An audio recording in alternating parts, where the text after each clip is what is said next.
Kalian tahu gak sih NATO itu apa? Apaan tuh? NATO atau Fakta Pertahanan Atlantik Utara adalah organisasi keamanan yang dibentuk oleh negara-negara yang terletak di wilayah Eropa bagian utara Samudra Atlantik dengan sekutunya Amerika Serikat. Latar belakang terbentuknya NATO. Yang pertama, akibat kekosongan kekuasaan di Eropa Timur setelah berakhirnya Perang Dunia Kedua. Yang kedua, Uni Soviet juga terus berupaya memperluas pengaruhnya, termasuk pembentukan Jerman Timur. Yang ketiga, Uni Soviet juga mendukung gerakan separatisme di Yunani dan Turki. NATO dibentuk tanggal 4 April 1949 di Washington. Markas pusat NATO berada di kota Bussy di Belgia. NATO memiliki 28 anggota yang kini anggotanya adalah North Atlantic Treaty memiliki pasal utama yang disepakati yaitu pada pasal 5.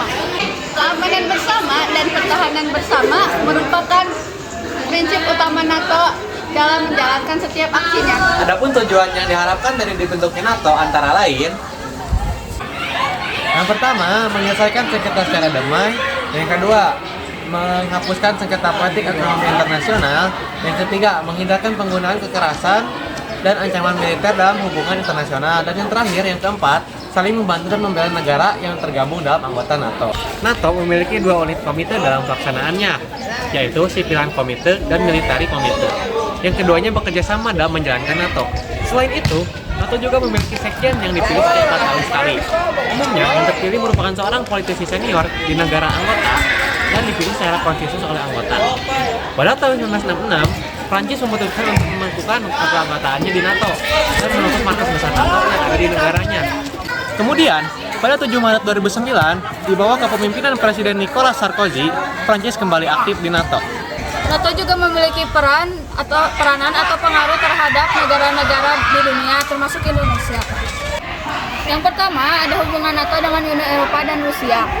NATO memiliki hubungan yang dekat dengan Uni Eropa ketika Perang Dingin berakhir, yang diikuti dengan pembubaran Pakta Warsawa. NATO sejak tahun 2002 menjalin kerjasama dengan Rusia, pengganti Uni Soviet, demi kepentingan bersama dalam bidang perdamaian dan keamanan. Hubungan ini bahkan menghasilkan pembangunan markas khusus bagi kerjasama keduanya di Moskow. Yang kedua, ada pengaruh NATO terhadap Indonesia. Peristiwa atau kejadian yang melibatkan NATO di Indonesia terjadi pada masa demokrasi terpimpin atau era kepemimpinan Presiden Soekarno.